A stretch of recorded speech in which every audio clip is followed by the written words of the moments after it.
함께 보실 말씀은 사도행전 2장입니다. 신약성경 188쪽쯤에 있습니다. 사도행전 2장 1절부터 4절의 말씀. 오순절날이 이미 이름에 그들이 다 같이 한 곳에 모였더니 호련히 하늘로부터 급하고 강한 바람 같은 소리가 있어 그들이 앉은 온 집에 가득하며 마치 불의 혀처럼 갈라지는 것들이 그들에게 보여 각 사람 위에 하나씩 임하여 있더니 그들이 다 성령의 충만함을 받고 성령이 말하게 하심을 따라 다른 언어들로 말하기를 시작하니라. 아멘.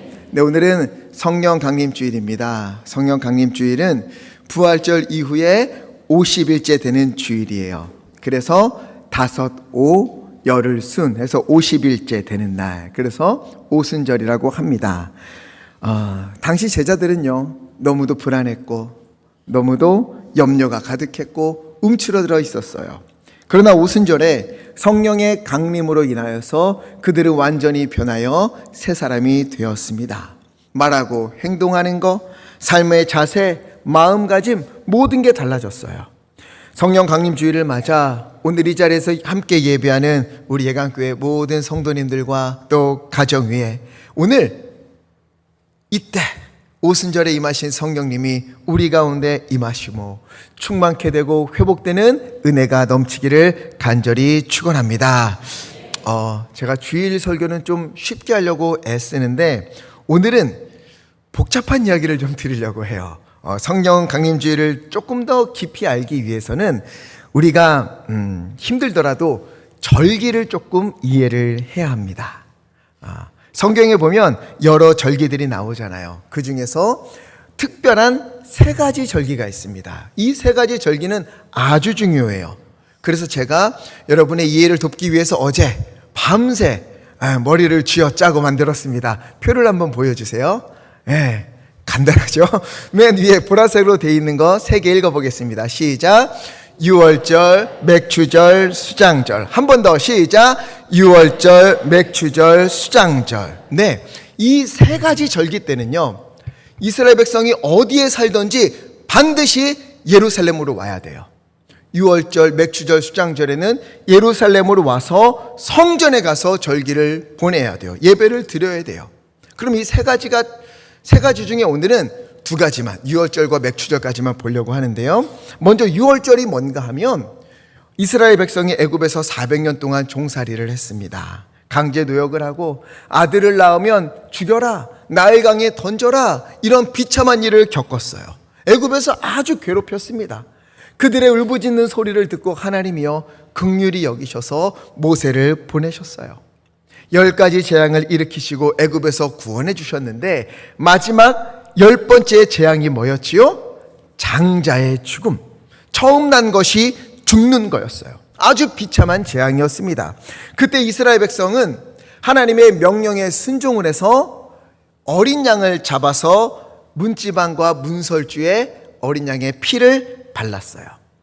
그래서 사망, 죽음이, 재앙이 어린 양의 피가 발라져 있는 그 집은 건너가고 지나가고 피가 발라지지 않은 애굽 백성들의 집을 곳곳 다니면서 처음 난 것, 가축이든 사람이든 다 처음 난 것은 죽게 하는 그런 재앙을 일으키십니다. 끝내 그래서 결국 이스라엘 백성이 애굽에서 구원을 받았어요. 애굽에서 출애굽을 하게 됩니다. 이 날을 기념하는 절기가 유월절이에요. 넘을 유, 건널 월. 그래서 어린 양의 피로 재앙, 사망이 건너갔다, 지나갔다, 이런 뜻을 가지고 있습니다. 다시 표를 보여주시면 유월절 1월 14일에 지내면 그 다음 날부터 무교절이 시작이 돼요. 일주일 동안. 무교절은 누룩을 넣지 않은 빵을 먹는 날입니다. 6월절에 하나님이 전날 그 6월절에 어마어마한 구원을 보여주셨잖아요. 사망이 우리를 지나가고 애굽 백성들을 다 재앙 가운데 두신 다음에 건져내신 그 놀라운 은혜를 기억하면서 누룩을 먹는 거예요. 이제 나는 애굽에 사는 사람이 아니다. 나는 하나님의 백성이다. 거룩하게 살아야 하는 그런 하나님의 백성이다. 이것을 기억하는 게 일주일 동안 무교병을 먹는 무교절입니다. 그 다음 중요한 게 있어요. 다시 6월절로 가서 유월절로부터 사흘 뒤, 그러니까 무교절 중간에 있지요. 유월절 14일, 무교절 15일, 초실절 16일. 이 초실절이 아주 중요해요. 왜 그런가? 초실절은 보리를 처음으로 수확해서 첫 열매를 드리는 그런 절기입니다. 유월절 사흘 뒤 첫 열매. 이게 뭘 뜻하는가? 매우 중요해요. 고린도전서 15장 20절 함께 읽겠습니다. 시작. 그러나 이제 그리스도께서 죽은 자 가운데서 다시 살아나사 잠자는 자들의 첫 열매가 되셨도다. 아멘. 잠자는 자들의 첫 열매가 되셨도다. 예수님이요, 유월절에 우리 이미 다 지난 거예요. 예수님이 십자가에 못 박히시던 성금요일, 그때가 유월절이에요. 유월절 어린 양으로 십자가에 달려 죽으시고 사흘 만에 부활을 하십니다.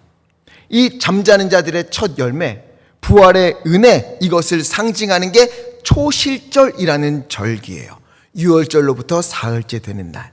그러니까 어린 양의 피로 구원받은 것을 기념하는 유월절, 그 다음 날부터 무교병을 먹으면서 나 이제 하나님의 백성으로 살겠습니다 하는 무교절이 시작이 되고, 유월절로부터 사흘 뒤에 초실절이라고 해서 보리를 거두어 첫 열매를 드리며 부활의 은혜를 누리는 날이 초실절이에요.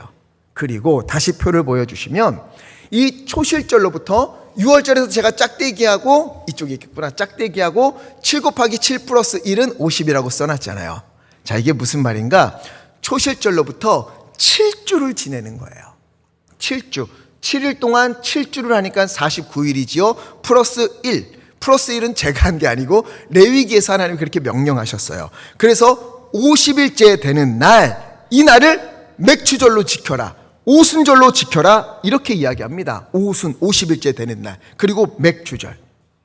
맥추절이라고 하니까 많이들 보리맥자라고 생각해서 보리를 거두어 하나님께 드리는 명절이라고 생각하는데 그렇지 않습니다. 아까 말씀드렸지만 보리의 첫 열매를 드리는 날은 초실절이에요. 맥추절은 보리맥이 아닙니다. 맥추절의 맥은 소맥이에요. 소맥은 좀 치킨 생각나는 분 없죠? 네. 소맥, 밀이에요, 밀. 밀을 처음으로 수확하여서 하나님께 드리는 절기가 맥추절이고 오순절이에요. 자, 처음으로 밀을 거두어 드리는 이 맥추절, 이 오순절에 누가 오시는 거죠? 성령님이 임하시는 겁니다. 즉 오순절은 갑자기 어느 날 지켜지는 절기가 아니고 갑자기 성령님이 오셨다, 임하셨다 하고 우리가 기뻐하고 즐거워하는 날이 아니고 6월절로부터 반드시 시작을 해야 되는 거예요. 6월절에 예수님의 죽으심, 초실절에 부활하시고, 그리고 50일째 되는 날 오순절 성령님이 오신다, 이렇게까지 연결되는 매우 귀한 절기입니다. 그리고 오늘 우리에게도 너무 중요한 거예요. 왜? 성령의 강림으로 말미암아 이 땅에 무엇이 탄생을 했을까요? 교회가 탄생을 한 거예요. 우리 예강교회의 생일은 5월 셋째 주 주일이지요. 그러나 이 땅에 교회가 처음으로 태어난, 이 땅에 처음 태어난 교회의 생일은 오순절이에요. 성령님이 오심으로 말미암아 교회가 탄생이 됩니다. 교회는 예수님의 죽으심과 부활을 전제하여서 이 땅에 성령의 오심으로 말미암아 교회가 세워지는 것, 이제 하나님의 백성으로 온전히 살아가는 것, 이게 오순절 성령 강림주일입니다. 복잡한 절기 이야기 말씀드리고 있는데 잘 따라오고 계십니까? 아이고, 대답이 이제 정신 바짝 차리셔야 돼요. 설교는 아직 시작도 안 했습니다. 지금까지는 배경만 말씀드렸어요. 자, 이렇게 오게 된 오순절 날, 6월절 초실절을 지나 6월절 무교절 초실절을 지나 오순절 날에 이르게 되었을 때 당시 제자들은 어땠을까? 당시 제자들, 6월절에 예수님이 십자가에 달리시고 사흘 만에 부활하셔서 초실절, 부활의 첫 열매가 되어서서 나타나시고, 그리고 1장 3절에 부활하신 후 며칠 동안, 40일 동안 제자들과 여러 사람을 만나시면서 말씀을 전하셨어요. 자, 초실절에 부활하셔서 40일 동안. 그리고 1장 8절 함께 읽겠습니다. 시작. 오직 성령이 너희에게 임하시면 너희가 권능을 받고 사마리아와 땅끝까지 이르러 내 증인이 되리라 하시니라. 아멘. 자, 이 말씀을 하시고 제자들이 보는 가운데 승천을 하신 거예요. 하늘로 올라가셨어요. 제자들은 이게 무슨 일인가 하며 하늘을 쳐다보고 있었습니다. 멍하니 멀뚱멀뚱 올라가셨으니 내려오시겠지. 언제 내려오시려나. 그런데 아무리 시간이 지나도 감감무소식이에요. 계속해서 하늘을 보고 있을 때 흰옷 입은 두 사람이 곁에 와서 이런 이야기를 해요. 11절에 너희 왜 그렇게 하늘만 보고 있느냐. 하늘로 올려주신 예수님은 하나님의 때에 너희가 본 그대로 다시 오실 것이다. 이렇게 말씀해요. 제자들은 이제 예수님은 하늘로 올려주셨고 이제 우리만 남았구나. 덩그러니 우리만 남겨졌구나. 이걸 깨달은 겁니다. 3년 동안 예수님을 따라다녔는데 그동안 예수님은 두 차례나 제자들을 떠나셨어요. 먼저는 십자가의 죽으심으로 제자들을 떠나셨고 그때 다 끝난 줄 알았죠.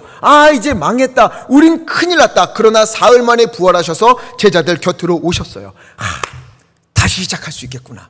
예수님 부활하셨으니 우리 이제 제대로 한번 예수님과 이 나라 한번 바꿔볼 수 있겠구나. 그랬는데 어찌된 일인지 내 증인이 되어라 하시고 하늘로 올라가셨습니다. 부활한 지 40일 만에. 부활 때처럼 금방 오실 줄 알았는데 오시지 않아요. 아무리 기다려도 오시지 않습니다. 당황스럽지요. 이제 어떻게 해야 되지? 뭘 해야 되지? 우리 할 수 있는 게 아무것도 없는데 그때 예수님이 하신 말씀이 떠올랐어요. 4절 예루살렘을 떠나지 말라. 그리고 아버지께서 약속하신 것을 기다려라. 5절 함께 읽겠습니다. 시작. 요한은 물로 세례를 베풀었으나 너희는 몇 날이 못되어 성령으로 세례를 받으리라 하셨느니라. 아멘. 몇 날이 지나지 않아 너희는 성령으로 세례를 받게 될 것이다. 이 말씀이 떠오른 거예요. 자, 이 몇 날이 얼마나 될지 감이 좀 오기를 제가 바라면서 앞에 말씀드렸는데 한번 말씀드릴게요. 예수님께서 6월절에서 십자가에 못 박히셨고 초실절에 부활하셨어요. 초실절에 부활하신 이후로 40일 동안 제자들과 지내신 이후에 승천하셨어요. 그리고 오순절에 성령님이 오십니다. 그럼 며칠 남았지요? 할렐루야. 열흘. 몇 날이 못 되어 성령님이 오실 것이다 약속하셨는데 하나님은 아시죠. 예수님은 아시죠. 열흘 정도 오순절에 임할 거야. 그러나 제자들은 알 수가 없습니다. 하나님에게는 이미 계획되어져 있었고 예수님도 이미 이것을 다 아시지만 제자들은 알 길이 없어요. 언제 오시려나, 언제 성령이 올려나 아무것도 모릅니다. 이제 열흘 있으면 오순절이 되고 그날 성령님이 오시는 것 알 수가 없어요. 얼마나 기다려야 할지 기약도 없어요. 약속하신 성령, 이 성령은 또 누구지? 성령의 충만함은 뭐지? 성령의 세례는 뭐지? 한 번도 경험해보지 못한 이런 말씀만 하시고 하늘에 올라가신 거예요. 그러니 이들이 어떻게 하는가? 그들이 할 수 있는 게 생각보다 없는 거예요. 그러니 뭘 해야 되는가? 예수님이 하신 말씀에 순종하는 거죠. 기다리라고 하셨지. 이거 먼저 해야겠구나. 그리고 그들이 택한 건 순종입니다. 여러분, 이해할 수 없고 알 수도 없지만 예수님이 기다리라 명하시면 기다려야만 하는 겁니다. 예수님께서 멈추라면 우리는 조급하더라도 순종하여 멈추는 것, 이게 지혜인 줄 믿습니다. 지금 제자들은요, 예수님의 말씀을 따라서 예루살렘과 사마리아와 땅끝까지 이르러 예수님의 증인이 되어야 하는 막중한 사명이 있어요. 어떻게 될지 아직 감이 안 오지만 뭐부터 시작해야 될까? 우리 전도지 만들까? 가서 복음 전하고 문 두드리면서 이렇게 복음을 전해볼까? 사람들마다 모아서 어떻게 예수님의 이야기를 이야기해볼까? 먼저 빨리 시작해야 될 것 같은 조급함이 있는데 예수님은 뭐라 그러세요? 그게 아니야. 기다려. 성령을 기다려라. 여러분, 우리가요, 무언가를 해내고 무언가를 이루는 것 중요하지요. 복음의 증인이 되고 믿음의 가정을 세우는 것 너무 좋지요. 그러나 그 일을 이룸에 있어서 누가 주인인가 하는 것을 분명히 하는 것, 이것이 가장 중요한 겁니다. 이 일을 이루시는 분이 누구인가? 내가 열심히 해서 내가 누구와 협력해서 이 일을 이루겠다, 이게 아니에요.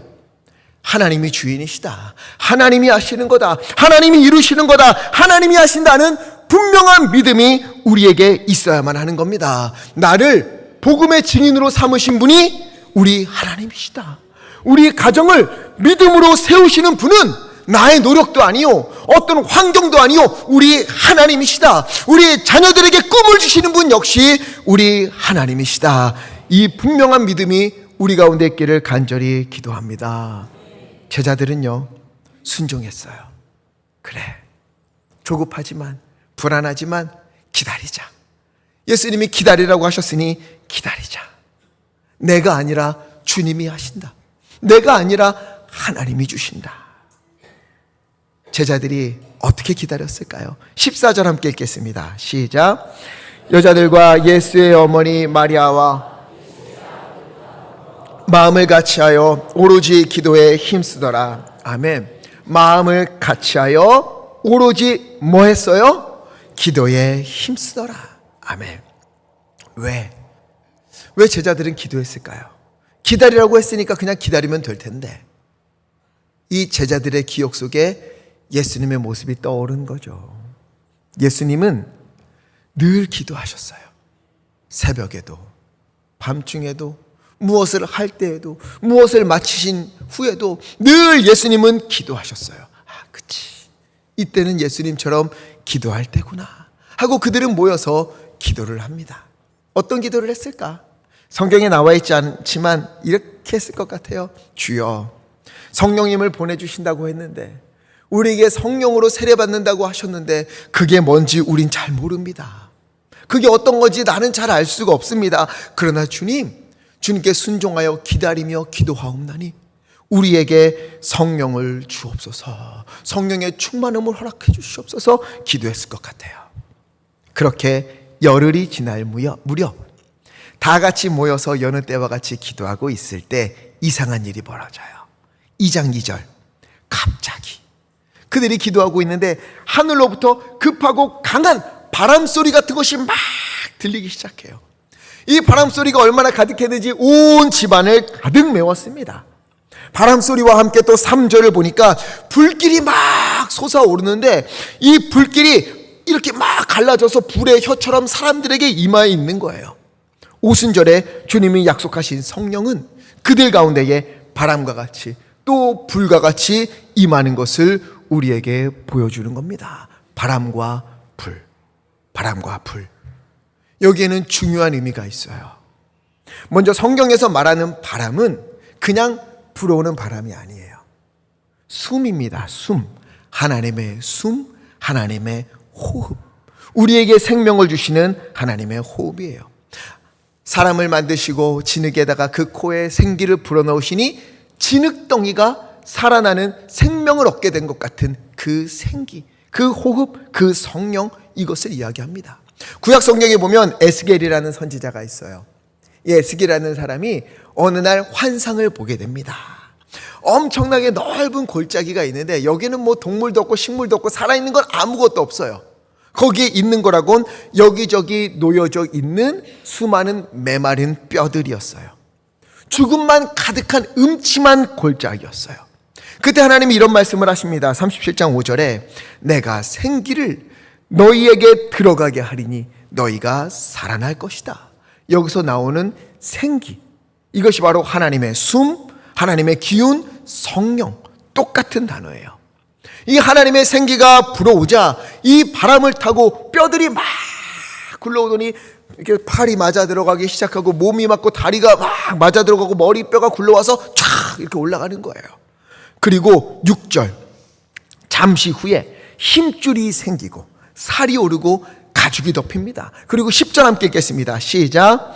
이에 내가 그 명령대로 대언하였더니 생기가 그들에게 들어가매 그들이 곧 살아나서 다 일어나 서는데 극히 큰 군대더라. 아멘. 이 생기, 하나님의 호흡, 하나님의 기운, 이 바람과 같은 성령이 죽음의 골짜기 한가운데에서 버려지고 메말라 비틀어져 버린 그 마른 뼈들에게 불어오자, 임하자 죽은 자들이 일어나 생명을 얻고 군대를 이루며 죽음의 골짜기가 생명의 골짜기로 변하는 놀라운 역사가 그곳에 있었던 거예요. 여러분, 바로 이 오순절, 이 마가의 다락방에 모였던 120명의 사람들은요, 사실 이때까지 모두 죽은 뼈와 같은 그런 사람들이었어요.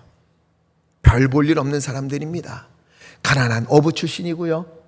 그리고 매국노라고 불리는 세리였어요. 교육을 받지도 못했고 예수님의 말씀 들어도 잘 깨닫지 못해요. 심지어 예수님 배신하고 어려움 앞에서 부인하고 도망쳤던 그런 사람들입니다. 그런데 이들이 나가서 복음을 전해야 될 곳이 어디예요? 예루살렘, 사마리아 땅끝, 여기까지 이르러 내 증인이 되어라 말씀하셨어요. 예루살렘은 어떤 곳이냐? 예루살렘은요, 예수님을 죽였던 사람들, 예수님을 십자가에 못 박았던 그 사람들이 무리지어 사는 곳이 예루살렘이었어요. 원수 중에 원수들이 그곳에 있습니다. 거기다가 힘도 있어요. 그 사람들은, 제자들은 괜히 잘못 얘기했다가는 목숨을 부지하기가 힘든 곳이 예루살렘이에요. 오죽하면 숨어서 문 걸어 잠그고 있었겠어요, 제자들이. 사마리아는 어땠습니까? 사마리아는 유대 사람들과 철천지 원수였어요. 상종도 하지 않습니다. 원수들이 사는 곳까지 가서 복음의 증인이 되어야 돼요. 땅끝은 또 어디입니까? 당시 유대 사람들에게 땅끝은요, 어디를 가더라도 로마 제국 아니었어요. 로마 제국 온 곳곳을 다니며 복음을 전하라는 겁니다. 그런데 로마 제국은요, 황제를 신으로 모시지 않으면 목숨이 위태로운 곳입니다. 성공하기 위해서는 반드시 황제를 신이라고 고백하고 그 앞에 절을 해야 돼요. 힘과 권력 앞에 머리를 조아려야 됐고, 음란한 문화들, 그리고 동성애, 문란한 일들, 이것이 가득한 곳이 로마입니다. 그런데 여기 있는 사람들 120명, 마가의 다락방에 120명, 이 사람들이 복음을 전한다고 누가 거들떠나 보겠어요? 연약하고, 말도 잘 못하고, 가진 것도 없고, 아는 것도 없고, 권력도 없고, 힘도 없고, 돈도 없고, 예루살렘, 사마리아 땅끝까지 어떻게 예수님을 전하고 복음을 전하겠습니까? 생각해 보십시오. 우리도요, 가족 전도하는 게 얼마나 힘이 듭니까? 나를 이해해주고 나를 잘 알고 나와 함께 살았던 그런 사람들인데도요, 믿음으로 살게 인도하는 게 여간 어려운 게 아니에요. 가족도 이렇게 힘든데 원수와 같은 이들, 힘과 권력과 돈이 우상이 되어버린 이들에게 복음을 전하는 것 쉽지 않지요. 영원한 생명보다 이 땅에서의 평안함이 나에겐 중요하다라고 말하는 그 사람들에게 복음으로 살아야 된다 전하는 것이 너무도 어려운 일이에요. 솔직히 가족이나 세상을 변화시키기는커녕 여기 있는 우리, 그리고 저는요, 나 자신조차 어쩌지 못하는 게 우리의 현실 아니겠습니까? 머리로는 믿음이 뭔지 다 알아요. 머리로는 어떻게 믿음으로 사는 건지 우리 다 알잖아요. 잘 알잖아요. 신앙생활 얼마 안 했어도 믿음의 선배들을 보면서 저게 믿음이구나, 이렇게 예배해야 되는구나, 우린 다 알아요. 예배는 어떻게 드려야 되는지, 또 수요 예배, 금요 예배, 또 새벽에 와서 하나님께 부르짖어야 된다, 말씀에 순종하며 살아야 된다, 다 알아요. 그러나 아는 것이 삶이 되지 못하고 실천하지 못하는, 살아내지 못하는 그리스도인들이 이 땅에 얼마나 많습니까? 나 하나도 변화가 안 되는데 우리가 누구를 변화시키겠어요? 나 하나도 말씀 앞에 온전히 살지 못하는데 어떻게 가족들을 인도하겠어요? 어떻게 지인들을 주님 앞으로 전하겠어요? 바로 그러한 이들에게, 그리고 제자들에게 오순절 성령님이 임하신 거예요. 바람과 같이 임하셔서 하나님이 그 안에 생기를 불어넣으시고 생명을 불어넣으셔서 진흙과 같은 이들이 생명이 되게 하시고, 마른 뼈와 같은 그 모든 이들이 다시 살아나서 다시 일어나서 군대와 같이 하나님의 은혜로 일어서는 은혜가 그곳에 가득 임하게 되었던 겁니다. 마른 뼈와 같은 이들에게 하나님의 숨, 하나님의 기운, 성령의 바람이 임하니까 어떻게 됩니까? 생명을 얻고 생기를 가지고 일어나 그들은요, 걸어잠궜던 문을 열고 밖으로 뛰쳐나갔어요. 예루살렘과 사마리아와 땅끝까지 이르러 담대히 예수님을 전하는, 그리고 세상을 변화시키는 놀라운 증인들이 되었던 것입니다. 여러분, 바로 이와 같은 그러한 변화의 은혜가 우리 가운데 가득하기를 간절히 축원합니다. 그동안 기도 많이 해오신 분들 있지 않습니까? 봉사하고 헌신하며 애쓰신 분들 있을 거예요. 또 나라를 위하여서, 교회를 위하여서, 교구와 부석과 부서와 구역을 위하여서, 또 가족을 붙들고 오랜 시간 기도해 오신 분들 이 자리에 있는 줄 압니다. 그럼에도 가끔 이런 생각 들지 않아요? 왜 변화가 없을까? 왜 다시 살아나지 않을까? 왜 믿음으로 서지 않을까? 고민하는 분들 아마 있을 것 같습니다. 얼마 전에 한 목사님과 대화하다 이런 이야기를 들었어요. 열심히 헌신하다가 뜨겁게 하나님을 믿다가 한풀 꺾인 성도님들, 물러난 성도님들, 밀려난 성도님들, 뜨겁게 타올랐다가 무너진 성도님들이 다시 일어서는 건 무엇보다 어려운 것 같다. 그래서 그분들은 다시 세우기가 어려우니 그 나름대로 신앙생활하게 두고 새로운 분들로 리더를 세워 꾸려가고 있다. 어때요? 공감이 되지 않습니까? 우리 중에 뜨거웠다가 열심히 하다가 왕년에 하나님께 목숨까지 바치면서 열심히 헌신하다가 건강이든 일이든 관계든 어떤 이유로 간에 무너진 분들 있잖아요. 다시 일어서는 것이 얼마나 힘들었습니까? 또 얼마나 힘이 듭니까? 다시 예전처럼 믿음으로 산다는 것이 생각보다 어렵잖아요. 그런데 저는요, 그 말에 공감은 되지만 동의하지는 않습니다. 마른 뼈에도 하나님의 생기가 들어가면, 성령님이 임하시면 다시 살아나서 군대와 같이 된다 주님 약속하셨잖아요. 그러면 우리는 왜 안 되겠습니까? 여러분, 우리는 왜 다시 못 살아나겠습니까? 한 번 무너졌다고, 한 번 깨어졌다고, 아니 한 번이 아니라 10번, 20번, 100번을 넘어지고 100번을 무너졌다 할지라도 성령님이 임하시면 반드시 다시 회복될 줄 믿습니다. 스가랴 4장 6절 함께 읽겠습니다. 시작. 그가 내게 대답하여 이르되 이러하니라. 만군의 여호와께서 말씀하시되 이는 힘으로 되지 아니하며 능력으로 되지 아니하고 오직 나의 영으로 되느니라. 아멘. 힘으로 되는 것이 아닙니다. 능력으로 되는 것이 아닙니다. 우리의 계획으로 이루어지는 것이 아닙니다. 오직 나의 영으로, 성령으로만 가능한 것인 줄 믿습니다. 여러분, 우리에게 살아나야 할 일들이 있습니까? 회복되어야 될 일들이 있습니까? 성령님이 바람과 같이 임하시면 우리 신앙이 다시 이전처럼, 아니 이전보다 훨씬 더 뜨겁게 타오르게 될 줄 믿습니다. 바람과 같은 성령이 우리 가정 가운데에 불어오면 우리 가정이 믿음으로 우뚝 서게 될 줄 믿습니다. 자녀들에게 꿈과 희망이 생겨나게 될 줄 믿습니다. 얽히고 설킨 모든 일들이 풀어지고 앞을 막고 있는 담이 허물어지고 앞에 홍해가 있다면 그 홍해를 가르사 마른 땅으로 건너게 하며 주님을 찬송하는 일들이 우리 가운데 가득하기를 예수 그리스도 이름으로 간절히 축원합니다. 여러분, 이 오순절, 이게 바로 오순절에 있었던 일이에요. 성령 강림 주일에 있었던 일입니다. 그러니 오늘 꿈을 가지고 기도하시기를 바랍니다. 성령의 바람이 간절히 기도하는 우리 가운데에 주여 오순절 임하신 성령 오늘도 임할 줄 믿습니다. 하나님 앞에 간절히 기도하는 우리에게, 우리 가정에, 우리 자녀들에게 주님께서 호흡을 불어넣어 주셔서 성령의 충만함을 주셔서 다시 살아나고 다시 회복되고 주님 앞에 서게 되는 은혜가 있을 줄 믿습니다. 또 성령이 임할 때 어떤 일이 있습니까? 3절에 보니까 불의 혀처럼 갈라지는 것들이 각 사람 위에 임하였다. 성령에서 불은 능력을 상징하기도 하고 심판을 상징하기도 하지만 중요한 게 있어요. 뭐냐면 정결입니다. 정결. 깨끗게 하는 거예요. 이사야 선지자라고 있는데요. 어느 날 이사야 선지자가 하나님의 부르심을 받아 갔는데 하나님의 거룩하심 앞에 가보니까 자기의 더러움이 너무 많이 보이는 거예요. 여러분, 우리가 불을 끄고 있으면 어두우면 더러운지 아닌지 모르지만 불을 켜면 다 보이잖아요. 그렇게 다 보이는 거예요. 그래서 이 죄 때문에 내가 주님 앞에 죽게 생겼다, 내가 죽겠구나 했더니 천사가 제단에서 숯을 가지고, 불타고 있는 숯을 가지고 이사야의 입술에 대며 이렇게 이야기합니다. 6장 7절 함께 읽겠습니다. 시작. 그것을 내 입술에 대며 이르되 보라, 이것이 내 입에 닿았으니 내 악이 체하여졌고 내 죄가 사하여졌느니라 하더라. 아멘. 내 악이 체하여졌고 죄가 사하여졌다.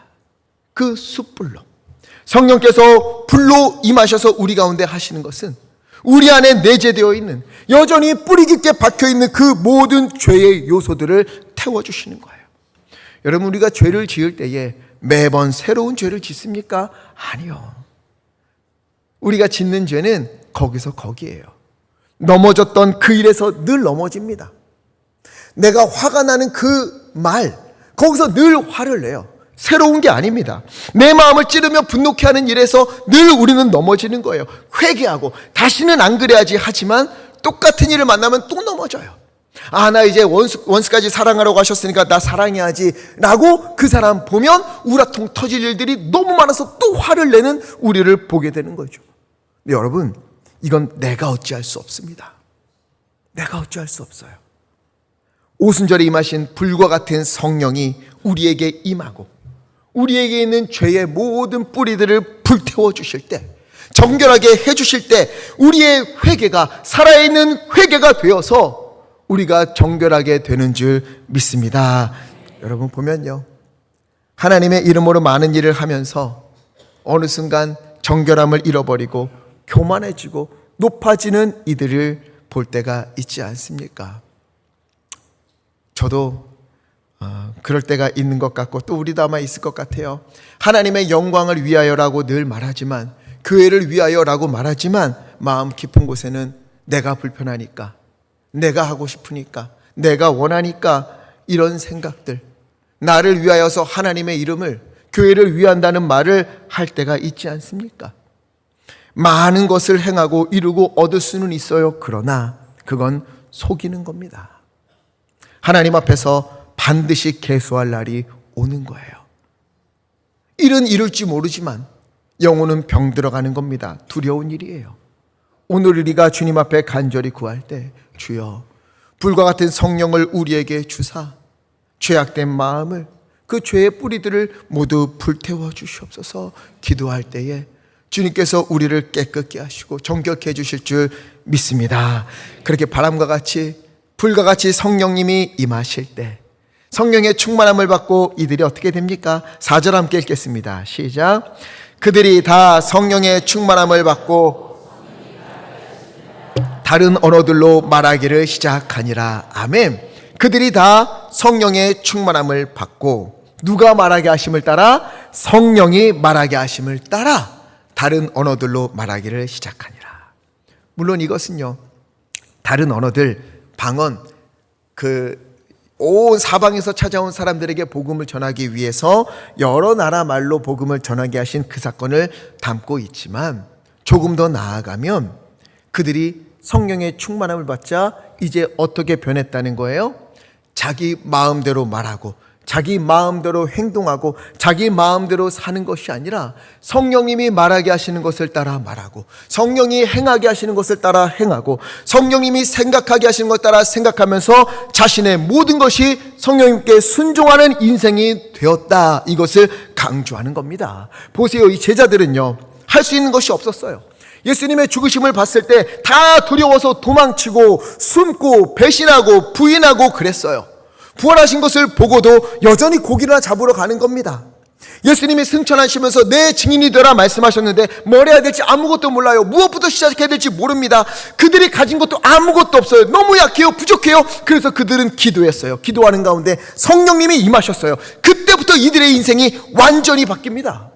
이전에는 사람들이 무서워서 다 모여서 문 꼭꼭 걸어 잠그고 있었는데, 이제는요, 이때부터 밖으로 담대히 뛰쳐나가 주님의 복음을 전하기 시작했어요. 권력자들이 잡아다가 너희 다시 한번 예수의 이름 말하면 내가 가만 안 둬 라고 했지만, 이전 같으면 꼼짝 못하고 네 하고 도망쳤을 텐데. 4장 19절 20절 함께 읽겠습니다. 시작. 베드로와 요한이 대답하여 이르되 하나님 앞에서 너희의 말을 듣는 것이 하나님의 말씀을 듣는 것보다 옳은가 판단하라. 우리는 보고 들은 것을 말하지 아니할 수 없다 하니. 아멘. 완전히 바뀌었어요. 담대한 제자들이 되었습니다. 그들의 인생이 완전히 변화되었고 생명력을 얻었고 생명을 전하는 인생이 되었어요. 여러분, 우리가 말씀을 아무리 많이 알고 많이 배우고 신앙생활을 오래 하고 직분을 받았다 할지라도 성령님이 우리 가운데 역사하지 않으면 우리는 성령님의 말씀에 순종하면서 살아갈 능력이 없어요. 내가 아는 말씀을 살아갈 힘이 없습니다. 아는 것은 많은데 살아낼 수가 없어요. 제자들 보세요. 3년 동안 예수님 따라다녔잖아요. 그러나 그들은 어때요? 예수님의 말씀 듣고 보고 다 배웠는데 그들을 통해 예수님이 십자가에 달리셨을 때 아무런 것도 일어나지 않습니다. 그러나 성령님이 임하시자 마른 뼈가 살아나는 것처럼 예수님의 모습을 살아내고 담아내고 보여주는 제자들이 되었던 거예요. 우리나라도 보십시오. 옛날에 부흥회 얼마나 많았습니까? 부흥회 참 요즘은 그렇지 않지만 왜 옛날 부흥회 때 부흥 강사님들은 그렇게 하얀 옷을 좋아하셨는지 모르겠어요. 하얀 양복에 빼꾸도 신고, 그리고 강단에서 고래고래 소리 지르면서 뭐라고 하세요? 불 받아라! 성령 받아라! 막 그러셨단 말이에요. 그럼 어떻게 우리는 또 아멘! 아멘 그랬어요. 신학적으로 보면 납득할 수 없는 부분이 있습니다. 불을 누가 줍니까? 성령을 누가 줍니까? 내가 주는 거예요? 아니잖아요. 그러나 그때는요, 조금 모른다 할지라도, 오류가 있다 할지라도 지금보다 훨씬 더 신앙적으로 진실했고 훨씬 더 뜨거웠어요. 더 신앙으로 살려고 애썼어요. 전하는 사람은 불 받아라, 성령 받아라. 왜 그렇게까지 외쳤을까 곰곰이 생각해보면 이분들 살아나라고, 성령님이 임하셔야 사니까, 성령의 불이 임해야, 바람 같은 성령이 임해야 사니까 간절한 마음으로 외쳤고, 여기 예배하는 분들은 그래야 내가 삽니다. 우리 아까 찬양한 것처럼 빈들의 마른 풀 같은 우리 심령의 시들은 나의 영혼에, 우리 가정에 주여 성령을 부어주소서, 가물어 메마른 땅에 탄비를 내리시듯 성령의 탄비를 부어주셔서 살아나게 하소서. 얼마나 우리가 울며 불며 기도했습니까? 하루 종일 무릎 꿇고 하루 종일 두 손 들고. 왜? 간절했으니까. 성령님이 임하셔야 살 수 있으니까. 성령님이 임하시면 회복될 줄 믿으니까. 주여 나의 병든 몸을, 주여 병든 우리 가정을 회복시키소서. 힘을 다해 기도했어요. 그래서 그때는요, 정말로 많은 부흥의 역사들이 일어나고 변화가 일어나고 믿음의 가정들이 세워졌어요. 그러나 요즘은 어떻습니까? 아는 것이, 지식이 간절함을 대신하고 있습니다. 배우는 것이 외치는 것을 대신하고 있어요. 내가 이해하는 것이 기도하는 것을 대신하고 있습니다. 바람 같은 성령님이 오시면 변화된다는 믿음, 불 같은 성령님이 오시면 악한 것을 태우고 정결케 하신다는 믿음이 조금씩 사라지고 있어요.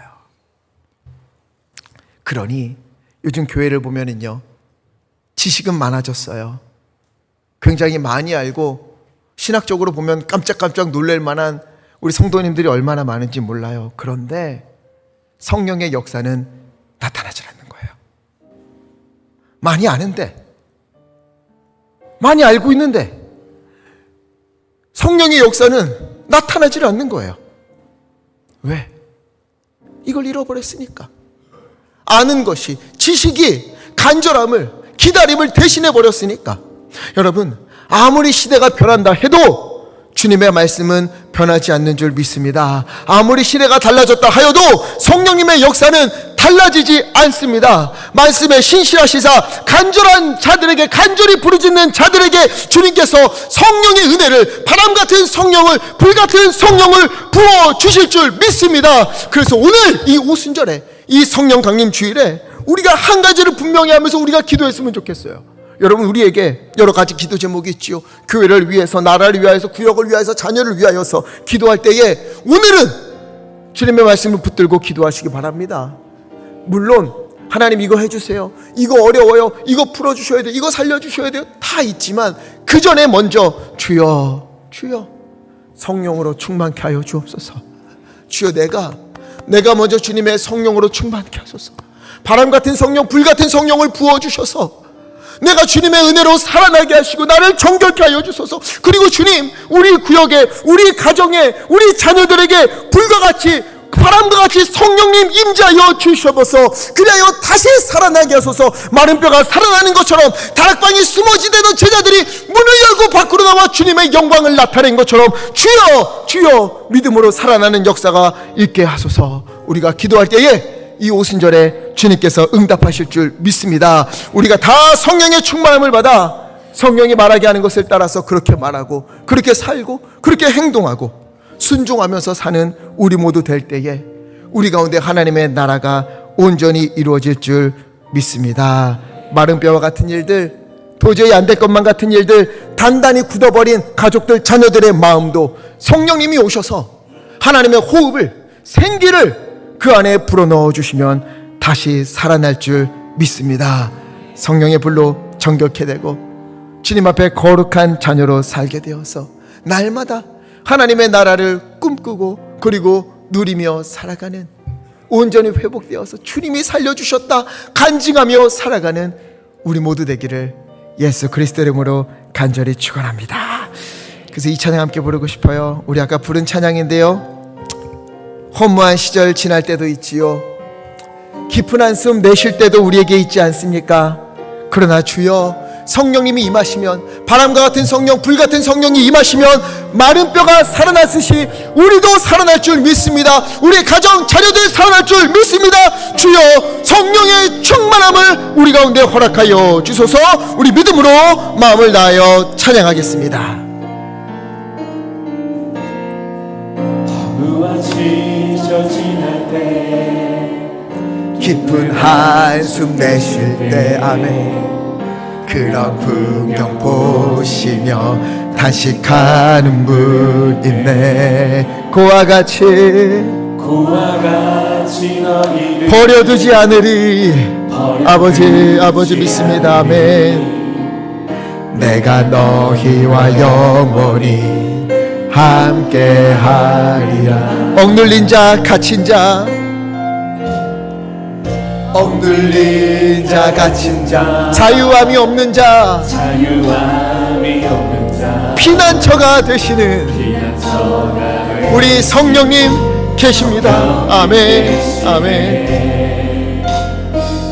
주의 영이 계신 곳에 잠자유가 있다네. 아멘. 진리의 영이신 성령이 오셨네. 믿음으로 고백합시다. 성령이 오셨네. 아멘. 성령이 오셨네. 성령이 오셨네. 주여, 우리 가운데 임재하소서. 성령의 충만함을 허락하소서. 주여, 다시 살려주옵소서. 주님,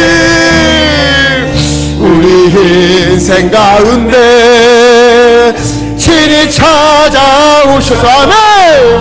그 나라 꿈꾸게 성령이 오셨네. 아멘.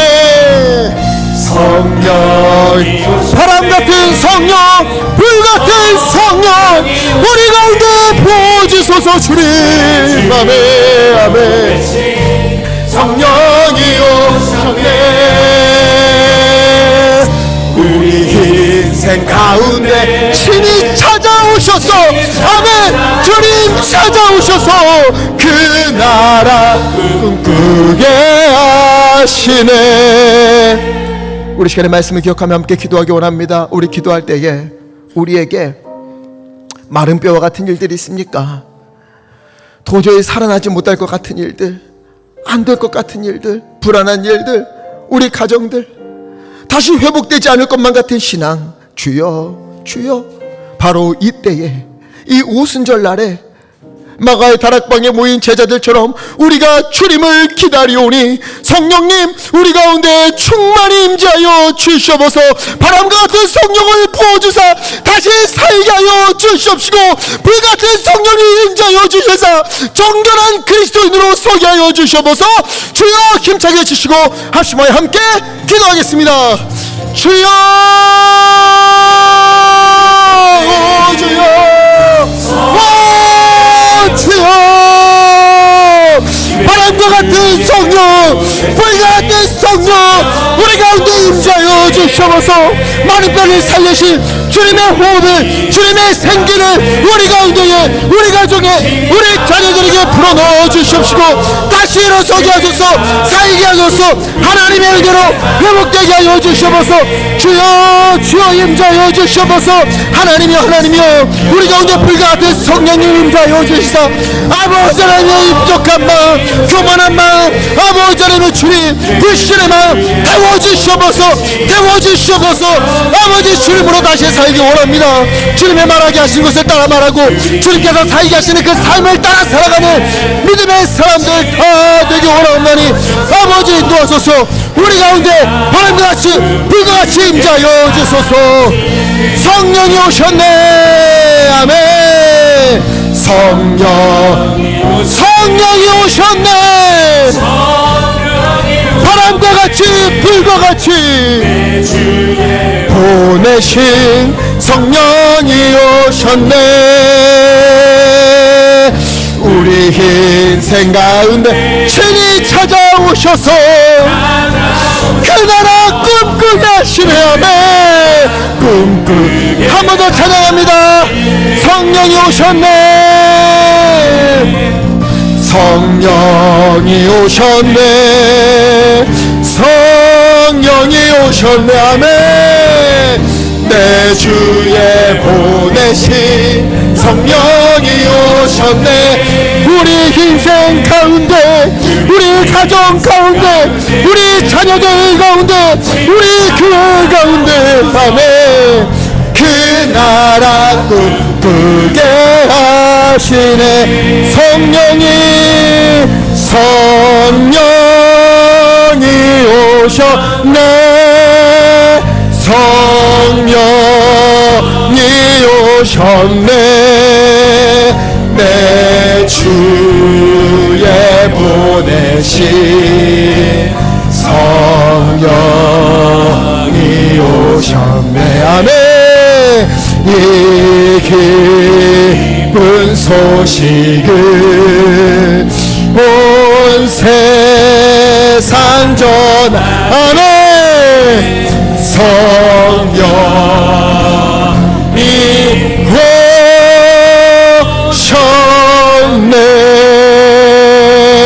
오셨네. 살아계신 아버지 하나님, 오늘이 성령 강림 주일에 이 오순절에 제자들처럼 주님 앞에 간구합니다.